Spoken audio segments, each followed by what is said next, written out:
Hello बच्चों, स्वागत है आपका टीवीआई में। मैं हूं कैस आजमी और मैं आज आपको पढ़ाने वाला हूं फिजिक्स का प्रथम चैप्टर। तो बच्चों, आज का जो चैप्टर है बिल्कुल धमाकेदार तरीके से हम लोग शुरू करेंगे। तो आइए चलते हैं सीधे चैप्टर पे।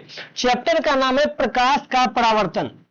तो बच्चों, जिसको प्रकाश के बारे में पता है तो अच्छी बात है, जिसको नहीं पता है तो आइए जान लेते हैं कि प्रकाश बोलते किसको है। क्योंकि चैप्टर का ही नाम क्या है, प्रकाश का परावर्तन। तो परावर्तन से भी पहले हमको क्या समझना पड़ेगा कि तो प्रकाश हम किसको बोलते हैं। अभी बताएं आपको प्रकाश किसको बोलते हैं। ऑपरेटर लाइट ऑफ कर दीजिए। नहीं हुआ, नहीं हुआ, फिर भी अब की बार हो जाएगा। तो ये देखिए, ये पूरा हो गया ब्लैकआउट। तो ये क्यों हुआ? क्योंकि अभी जो है हमारे क्लासरूम में लाइट नहीं है, लेकिन अभी जस्ट चुटकी बजाते और अभी फिर से क्या आया, लाइट आ गया। तो यही तो लाइट है। तो इसका हम लोग क्या परिभाषा बोल सकते हैं कि प्रकाश वह कारक है, अर्थात प्रकाश वैसा चीज है जिससे हम क्या करते हैं, किसी भी वस्तु को देख पाते हैं। दरअसल देखिए बच्चों, यहाँ पे घटना क्या हुई। मान के चलिए कि ये क्या है, ये एक ट्यूबलाइट होगा। मेरे सामने में क्या है, ट्यूबलाइट है, ठीक है। और यहां पर क्या है, यहां पर मान के चलिए हम है, ठीक है। यहां पे हम है और फिर क्या है कि ट्यूबलाइट के पीछे में क्या है, कैमरा है। क्या है, कैमरा लगा हुआ है यहां पे, ठीक है। ये क्या है, कैमरा है। तो यहां पे देखिए ट्यूबलाइट से क्या जा रहा है, लाइट जा रहा है। ट्यूबलाइट से मेरे पे लाइट जा रहा है और फिर क्या हो रहा है कि मेरे से ये लाइट क्या हो रहा है, रिफ्लेक्ट हो रहा है, यानी परावर्तित होकर कहां पे आ रहा है, कैमरा में आ रहा है, जिसके कारण कैमरा क्या हो रहा है, हमको देख पा रहा है। तो कुछ ऐसा ही घटना होता है रियल लाइफ में भी। रियल लाइफ में भी हम कैसे देखते हैं किसी वस्तु को। मान के चलिए ये सूरज है, क्या है, ये है सूरज। ये सूरज का किरण मान के चलिए किसी वस्तु पर पड़ा।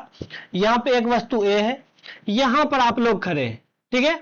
यहां पर आप लोग खड़े हैं तो पहले क्या होगा कि ये जो प्रकाश का किरण है इसका इस वस्तु से टकराएगा और फिर इस वस्तु से प्रकाश की किरण कहां पे टकराएगी, आपके आंखों तक टकराएगी। तो क्या होगा, आप लोग किसी भी वस्तु को देख पाएंगे। तो किसी भी वस्तु को इंसान क्यों देख पाता है, सिर्फ आंख ही काफी नहीं है बच्चे, आंख के साथ साथ प्रकाश का होना भी क्या है, बेहद ही जरूरी है किसी भी वस्तु को देखने के लिए। तो प्रकाश का महत्व आप लोगों को समझ में आ गया।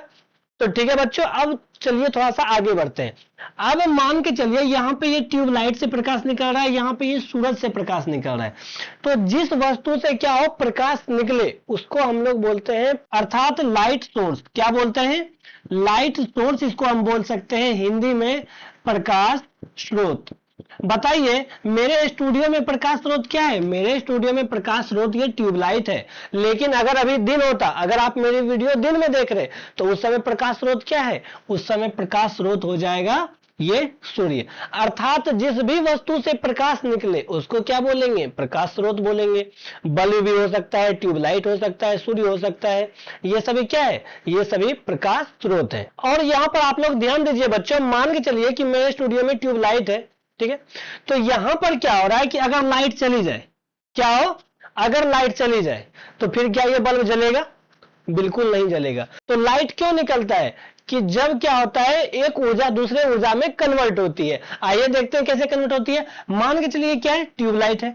ट्यूबलाइट में क्या हो रहा है, यहां पे एक कोई तार गया होगा, है कि नहीं। यहां पर हम बोर्ड बना लेते हैं। यहां से क्या होगा कि एक तार गया होगा, एक रेड वाला और एक ब्लैक वाला, ठीक है। इसमें लाइट आया। अब फिर जब इसमें लाइट आया तो क्या हुआ, ये जो ट्यूबलाइट है ये जल गया। तो क्यों जला, यहां पर देखिए इस तार में क्या है, विद्युत ऊर्जा है। तो इस ट्यूबलाइट में देखिए बच्चे क्या हो रहा है कि विद्युत ऊर्जा जो है वह किसमें कन्वर्ट हो रही है, तो वह कन्वर्ट हो रही है प्रकाश ऊर्जा में। किसमें, प्रकाश ऊर्जा में कन्वर्ट हो रही है। ऐसे ही जो लालटेन सब होता है, लालटेन में क्या होता है कि हम क्या करते हैं, केरोसिन तेल देते हैं और उसमें क्या लगाते हैं, एक बत्ती लगाते हैं और उसमें क्या होता है, माचिस से हल्का सा चिंगारी देते हैं। तो क्या होता है कि वो जो बत्ती है वो केरोसिन तेल को ऊपर लाती है और ऑक्सीजन के संपर्क में आने से केरोसिन तेल क्या होता है, चिंगारी के साथ जलना स्टार्ट कर देता है। तो वहां पे क्या हो रहा है, वहां पे यांत्रिक ऊर्जा जो है वह प्रकाश ऊर्जा में कन्वर्ट हो रही है। तो आप लोगों ने जाना कि कोई भी जो प्रकाश हमको दिखाई दे रहा है वहां पे क्या हो रहा है, दूसरी ऊर्जा जो थी वो क्या हो रही है, दूसरे ऊर्जा में कन्वर्ट हो रही है। तो यहां तक आप लोगों का क्लियर है बच्चे। अब चलिए आगे बढ़ते हैं। प्रकाश के नजरिए से वस्तु को दो भागों में बांटा गया है। कितने भागों में, दो भागों में, जिसमें कि पहला है क्या, प्रदीप्त वस्तु। पहला क्या है, प्रदीप्त, दूसरा क्या है, अप्रदीप्त। अब ये दोनों क्या बना है, तो देखिए बच्चों, जिस वस्तु से प्रकाश निकलता है उसको क्या बोलेंगे, उसको बोलेंगे प्रदीप्त वस्तु, और जिस वस्तु से प्रकाश नहीं निकलता उसको क्या बोलेंगे, उसको बोलेंगे अप्रदीप्त वस्तु। जैसे कि यहां पर ये ट्यूबलाइट है जिसके कारण हम आपको दिख पा रहे हैं, ये क्या है, इससे प्रकाश निकल रहा है ना, प्रकाश निकल रहा है इससे, तो ये क्या हो जाएगा, तो ये हो जाएगा प्रदीप्त वस्तु, अर्थात ट्यूबलाइट जो है वो क्या हो जाएगा, वो हो जाएगा प्रदीप्त वस्तु। लेकिन ये जो व्हाइट बोर्ड आपको दिख रहा है, क्या इससे प्रकाश निकल रहा है क्या, तो इससे प्रकाश नहीं निकल रहा है। दरअसल ये जो ट्यूबलाइट है उससे क्या हो रहा है, यहां पे प्रकाश रिफ्लेक्ट कर रहा है, परावर्तित हो रहा है, जिसके कारण क्या हो रहा है, हम इस व्हाइट बोर्ड को देख पा रहे हैं। इसका अपना कोई प्रकाश स्रोत नहीं है। तो जिसका कोई अपना प्रकाश स्रोत ना हो तो वो कौन सा वस्तु हो जाएगा, वो हो जाएगा अप्रदीप्त वस्तु। जैसे कि चांद, चांद किससे प्रकाश लेता है, सूर्य से प्रकाश लेता है। तो बताइए बच्चों कि यहां पे चांद प्रदीप्त हुआ कि अप्रदीप्त हुआ, तो इसका सीधा सा आंसर है चांद अप्रदीप्त होगा, क्योंकि क्या कर रहा है, वो जो है सूरज से रोशनी ले रहा है, उसका अपना कोई प्रकाश नहीं है। तो जिस वस्तु का अपना प्रकाश होगा वो कहलाएगा प्रदीप्त वस्तु, और जिस वस्तु का अपना प्रकाश नहीं होगा वो क्या कहलाएगा, अप्रदीप्त वस्तु। यहां तक आप लोगों का क्लियर है। तो अब चलिए हम लोग आगे बढ़ते हैं। और बच्चों आप लोगों के टाइम के बचत के कारण मैंने क्या किया है, इन सभी की परिभाषा को लिख दिया। आइए इसको एक बार और समझ लेते हैं। तो प्रकाश क्या है, प्रकाश वह कारक है जिसकी सहायता से हम क्या करते हैं, किसी भी वस्तु को देख पाते हैं। जैसे कि आप हमको देख पा रहे हैं किसके कारण, प्रकाश के कारण। अभी कुछ देर पहले लाइट चली गई थी ना, तो क्या आप लोग हमको देख पा रहे थे, तो नहीं देख पा रहे थे। तो इसीलिए क्या है, किसी भी वस्तु को देखने के लिए क्या जरूरी है, आंख के साथ साथ प्रकाश भी जरूरी है। उसके बाद आइए बढ़ते हैं कि जिस वस्तु से प्रकाश निकलता है उसे प्रकाश स्रोत कहते हैं। मैंने ट्यूबलाइट का एग्जांपल लिया था, सूर्य का भी एग्जांपल लिया था। वे दोनों क्या है, वे दोनों प्रकाश स्रोत हैं, क्योंकि उससे क्या हो रहा है, प्रकाश निकल रहा है। उसके बाद क्या है कि प्रकाश स्रोत की दृष्टि से वस्तु को कितने भाग में बांटा गया है, वस्तु को दो भाग में बांटा गया है। एक तो ऐसा वस्तु जो क्या हो, प्रकाश को उत्सर्जित कर सके, अर्थात निकाल सके, उससे प्रकाश निकलती हो, उसको क्या बोलेंगे, प्रदीप्त बोलेंगे। और जिससे प्रकाश नहीं निकलती हो उसको क्या बोलेंगे, अप्रदीप्त बोलेंगे। इसका एग्जांपल भी हम लोग देखें कि प्रदीप्त का एग्जांपल क्या हो जाएगा, बल्ब हो जाएगा, सूर्य हो जाएगा इत्यादि। उसके बाद अप्रदीप्त का क्या हो जाएगा, टेबल, कुर्सी इत्यादि। इसके बाद बच्चों मात्र एक टॉपिक और हम लोग समझते हैं, प्रकाश का प्रकीर्णन। किसको, प्रकाश के प्रकीर्णन को। अच्छा, अगर अभी आप लोग मेरी वीडियो को दिन में देख रहे हैं तो बताइए कि क्या सूरज अभी आपके सर के ऊपर है, या अभी आप खुले में बैठ के तो नहीं देख रहे हैं मेरी वीडियो को, क्योंकि वहां पे इतनी ब्राइटनेस होती है कि आपको क्या होगा, आपका स्क्रीन बहुत कम दिखता है, जिसके कारण कि क्या होगा, आप क्लास में, आप मेरी क्लास को नहीं देख पाएंगे। तो आप लोग कहां पे बैठ के देख रहे होंगे, तो आप लोग अपने घरों के अंदर बैठ के देख पा रहे होंगे मेरी वीडियो को।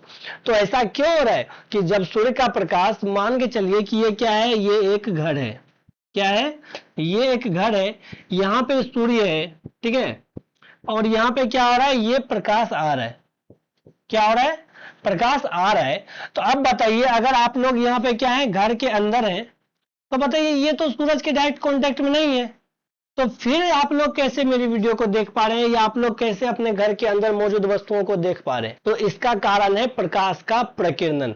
देखिए बच्चों क्या होता है, हमारे वायुमंडल में बहुत सारे धूलकण मौजूद हैं, ये तो सभी को पता होगा। अगर आप लोग को धूलकण का पता लगाना है तो आप लोग क्या करिएगा कि दिन में, वो भी दोपहर के समय में, अक्सर क्या होता है कि रूम को पूरा अंधेरा कर लीजिए, खिड़की को थोड़ा सा खोल लीजिए। आप जिधर से लाइट आ रही है, डायरेक्ट लाइट, डायरेक्ट सनलाइट जिधर से आ रही है, उस साइड वाले खिड़की को क्या करिए, थोड़ा सा खोल लीजिए। और अगर आप एक साइड में जाके देखेंगे तो वहां पे देखेंगे कि लाइट जहां पे पड़ रही है ना, तो वहां पे क्या हो रहा है, बहुत सारे धूलकण उड़ रहे हैं। तो वही क्या है, धूलकण है। तो वायुमंडल में हमेशा धूलकण विद्यमान है, चाहे आप बहुत साफ कमरे में ही क्यों ना हो, धूलकण हमेशा विद्यमान वायुमंडल में होती है। तो वही क्या होता है, जो धूलकण मौजूद होते हैं, मान के चलिए कि ये क्या है, एक धूल का कण है, क्या है, एक धूल का कण है। ऐसे क्या होता है, बहुत सारे धूल के कण मौजूद होते हैं हमारे वायुमंडल में। तो क्या होता है, मान के चलिए कि इस कण पे क्या हुआ, प्रकाश का किरण पड़ा।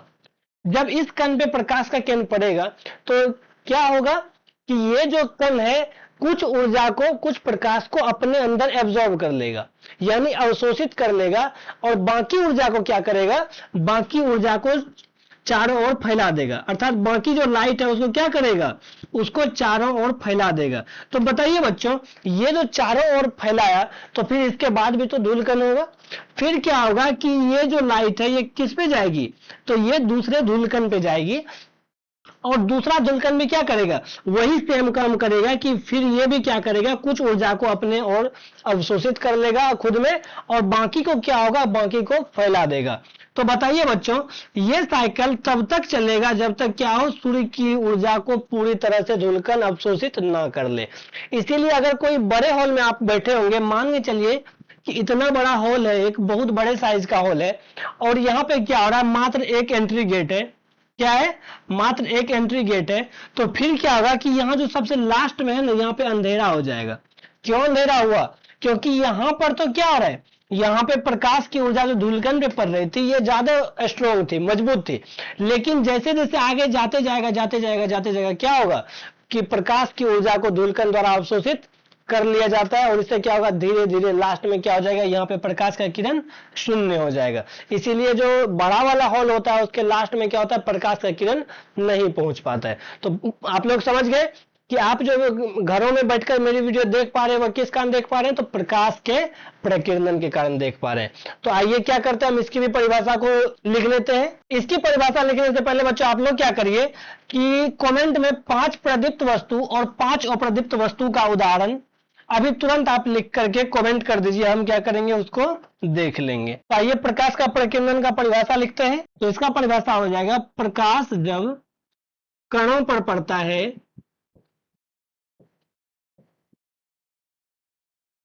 तो क्या करते हैं वे कण, तो वे कण प्रकाश की कुछ ऊर्जा को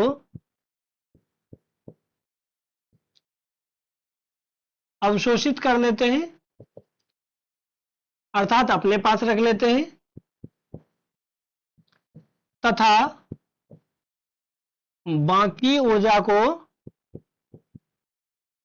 क्या करेंगे बच्चों, चारों ओर फैला देते हैं। इसे ही क्या बोलेंगे बच्चों, इसे ही हम लोग बोलेंगे प्रकाश का प्रकीर्णन।